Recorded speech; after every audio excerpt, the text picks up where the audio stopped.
A Celnet é uma empresa de serviços de engenharia avançada dentro da área de IT. Portanto, na realidade, o que nós fazemos é integrar as soluções de alguns fabricantes importantes e depois fazer a instalação e a venda dessas soluções, fazer uma venda da solução e a integração e a manutenção dessa solução nos nossos clientes finais. Portanto, é isto, grosso modo, que fazemos dentro da nossa área, muito específica, no ponto de vista que trabalhamos com Cisco, a EMC e a Checkpoint na componente de segurança como segunda linha de redundância de segurança e a VMware. Portanto, na prática, para termos uma solução única do ponto de vista dos data centers. Portanto, é isto que nós fazemos hoje em dia e que temos vindo a fazer ao longo dos anos. A Celnet tem várias linhas de produto porque acabamos por usar o portfólio vasto que principalmente estes dois grandes fabricantes têm, tanto a Cisco como a EMC. Portanto, acabamos por ter soluções dentro de data centers, a parte do wireless, routing, switching, voz, portanto, todos estes grandes, obviamente também a parte de storage, a parte de backup, isto já na componente da EMC, e que tudo junto normalmente acabam por ser soluções que os data centers são compostos por este tipo de soluções, e não só os data centers, depois soluções de menor dimensão. Portanto, são estas grandes linhas que temos e depois temos, do ponto de vista de serviços, temos serviços profissionais que integram todas estas soluções que acabei de falar e depois temos serviços, para mim, neste momento, os mais importantes, de operação, manutenção e gestão, portanto, serviços de OMG, serviços que temos internamente a fazer a monitorização a 24/7, 365 dias por ano, de todos os nossos data centers dos nossos clientes, ou daqueles clientes que têm este tipo de serviços, que referiram este tipo de serviços, e portanto toda esta monitorização e esta capacidade de sermos proativos no suporte é que é o grande diferenciador hoje em dia, na nossa opinião, do integrador.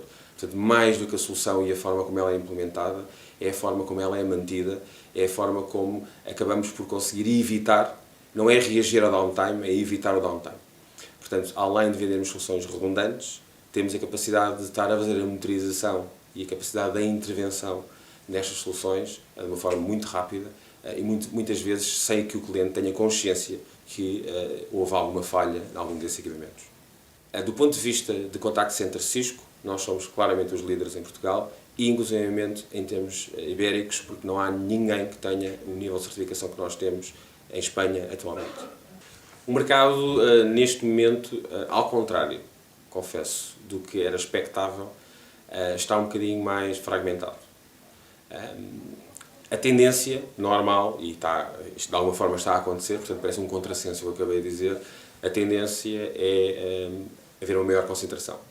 É muito difícil conseguir-se este nível de exigência que os fabricantes exigem e que nós temos que ter, que é igual em todo o mundo. As certificações que a Celnet tem, do ponto de vista Cisco, o Gold Partner da Cisco, o ATP do Contact Center e por aí adiante, são certificações que exigem o mesmo número de técnicos e o mesmo número de especializações aqui nos Estados Unidos, na Alemanha ou em Londres. Portanto, estamos a falar exatamente do mesmo, com mercados completamente diferentes. Portanto, a tendência seria, e acabou por acontecer isso durante algum tempo, uma maior concentração, porque acabas por, se realmente queres ser competitivo e tens que ter este nível de certificação, tens que vender muito. Se tens que vender muito no mercado que vale o que vale, e vale só isto, obviamente que tem que haver uma maior concentração de parceiros, de integradores, como se quiser chamar. Mas há uma nova realidade, que é a realidade de alguns fabricantes, challengers claramente, que estão a aparecer. Pronto, como alguns fabricantes, obviamente, da China, que começam a aparecer e começam, de alguma maneira, a fragmentar mais o mercado do ponto de vista de integradores. Porquê? Porque estão, neste momento, ainda a criar o seu programa de canal e, portanto, a começar a aliciar, no bom sentido, alguns integradores. E, portanto, começa a haver aqui, novamente, uma oportunidade de mais integradores aparecerem e com capacidade de fecho, porque conseguem ser competitivos, quanto mais não seja, do ponto de vista de pricing.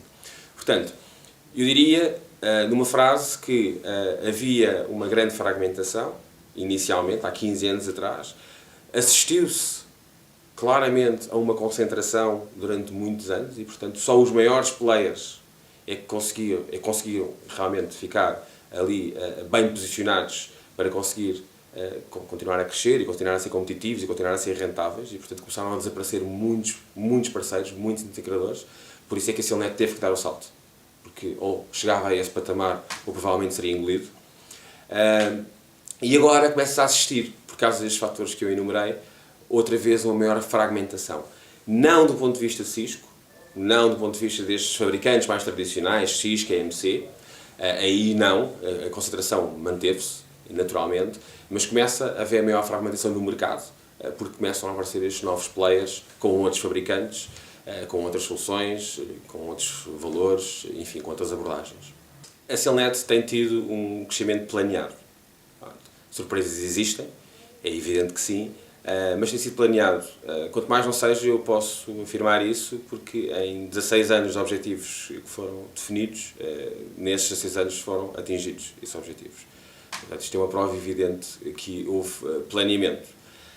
De qualquer forma, no meio disto, acabamos sempre por ter aqui algumas surpresas que acontecem, mas acabaram mais por ser do ponto de vista de rentabilidade do que efetivamente do ponto de vista de objetivo de faturação ou objetivo de revenue.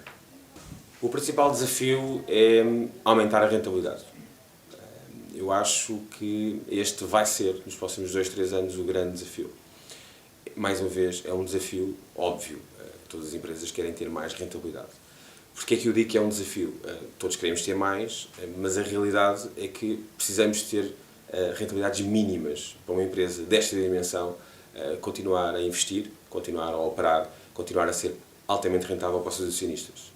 A Celnet tem, neste momento, 6 pessoas na área comercial. Como também já o disse, trabalham todo tipo de clientes, portanto, não verticalizamos por áreas de negócio, porque acredito sinceramente que iriam-se perder oportunidades, mais uma vez, dentro de uma empresa desta dimensão. Se tivesse 20 accounts, se calhar teria uma abordagem diferente, não sei, só vivendo esse momento. E acabamos por ter realmente uma grande variedade, panóplia de clientes em todas as áreas. Nós temos clientes na área da banca, temos clientes na área de empresas privadas, empresas públicas, mídia, câmaras municipais, portanto, o governo local, o governo central, organismos militares. Portanto, é realmente a banca é muito importante neste momento para nós, seja ela por telefone, seja ela uma banca mais tradicional, mas sempre trabalhámos desta forma, ou seja, porque tínhamos soluções e temos soluções que vão de encontro às necessidades de todo este tipo de clientes. Tenho estas 6 pessoas na área comercial, que depois em cima tenho um diretor comercial que faz toda essa gestão. Depois tenho, já houve momentos em que era a mesma pessoa, portanto tenho um diretor de pré-venda.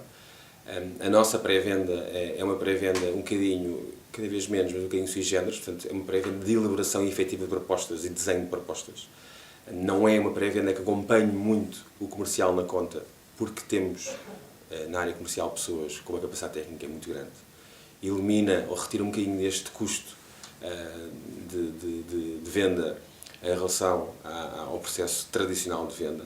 Não quer dizer que depois, em algumas situações mais específicas, o pré-venda não acompanha o comercial, mas é realmente em situações específicas, por esta capacidade adicional que a área comercial continua a ter do ponto de vista técnico. Hoje em dia, eu diria que continua a Caixa de Crédito Agrícola a ser um cliente muito importante para nós. Uma Cofidis é obviamente muito importante para nós. Uma PLMJ, uma Mídia Capital, um Encofa, que há 2 anos para cá, é realmente uma conta muito importante para nós. Portanto, nós em termos de divisão enquanto infraestrutura, hardware versus serviços, temos sensivelmente, em termos de vendas, 10 milhões de vendas de hardware, e estou a falar num ano como o deste ano, em que teremos obviamente uma venda próxima dos 17 milhões, e depois 7 milhões de serviços. Serviços que se dividem entre serviços de manutenção, de instalação e serviços de operação, manutenção e gestão, portanto, aquela parte de monitorização, da parte deste novo serviço que eu falei há pouco.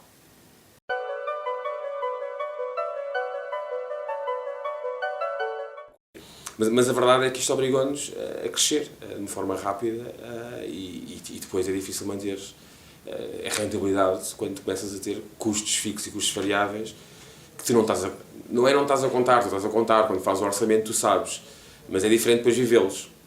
Isto porque é fácil orçamentar, mas depois é preciso que a entrada previsional que tu idealizaste entre. E não só entre em termos de revenue, como em termos de profit. E este é o grande desafio. Tu até consegues mais ou menos controlar com o pipeline que tens, com os clientes que angariaste nos anos anteriores, consegues mais ou menos controlar se vais ter 15 milhões de faturação ou 17 milhões de faturação. Pode haver aqui um erro, mas consegues. É o 16º objetivo que cumprimos. Pode haver erros, mas temos, até agora, todos os objetivos que idealizámos, cumprimos. São, às vezes, defensivos, são realistas, são isso tudo. Porque as pessoas ganham sobre esse objetivo e eu quero que as pessoas sejam motivadas. Mas são, muitas vezes, agressivos, como é óbvio. Eu, quando defini um objetivo para este ano de 16 milhões e meio, é altamente agressivo. É um crescimento de 10 a 15% em relação ao ano anterior, que foi o melhor ano de sempre, com um crescimento de 30%. Portanto, ok, são mais 10, mas são mais 10 em relação ao ano pico, não é? Portanto, e isto faz com que seja... Pode haver erros, mas as coisas acontecem. Agora, se me perguntares, não, e tu conseguiste prever a rentabilidade efetiva da empresa ao longo destes anos? Não. A rentabilidade não consegui. A faturação consegui. A rentabilidade não. Tenho ideia, tenho falhado muito mais do que em relação à faturação. Porque há muito mais variáveis e porque o negócio muda muitas vezes e tu não te apercebeste que mudou. E estás muito mais sujeito a uma concorrência que muitas vezes não é leal e que o desespero, que é uma coisa que eu não entendo. Eu acho que os gestores em Portugal, e não só em Portugal, isto é uma história que nós sabemos bem que não é só em Portugal, bem pelo contrário, mas enquanto realmente a sua rentabilidade não estiver afetada diretamente à rentabilidade da empresa e não à faturação da empresa e não a outro tipo de KPIs que possam alterar de todo o mindset dos gestores, para mim é fácil, porque isto também é meu. Portanto, eu não preciso de nenhum KPI especial. Isto também é meu. Portanto, eu sinto como tal. A questão é, mas eu que sou a pessoa que sou, eu acho que iria pensar da mesma maneira. Mas eu tenho que ser honesto. Mas se isto não fosse meu, o meu pensamento era o mesmo se o meu objetivo fosse 17 milhões, independentemente da rentabilidade. Eu saía de casa com o mesmo mindset. Eu diria muitas vezes, como digo à minha equipa, como ontem aconteceu, um negócio de 5% de 300 mil euros, eu disse, deixa cair. Esta é a pergunta. Eu acredito, porque me conheço, que iria dizer o mesmo. Mas será que iria mesmo? E será que todos nós somos iguais? Portanto, e este é o grande problema que temos. Eu não estou a ocupar os gestores, eu estou a ocupar o modelo. Não é? Porque somos humanos, não é? Eu tenho um objetivo de 7 milhões, vou fazer tudo para chegar aos 17 milhões. Parece-me óbvio, como em tudo na vida, e depois somos competitivos, somos... Agora, pensamos realmente na rentabilidade da empresa, não é? E esta é a grande questão, que é como é que nós conseguimos alterar, como é que nós conseguimos alterar a forma de remuneração dos gestores, de forma que ela realmente esteja diretamente afetada ao profit da empresa.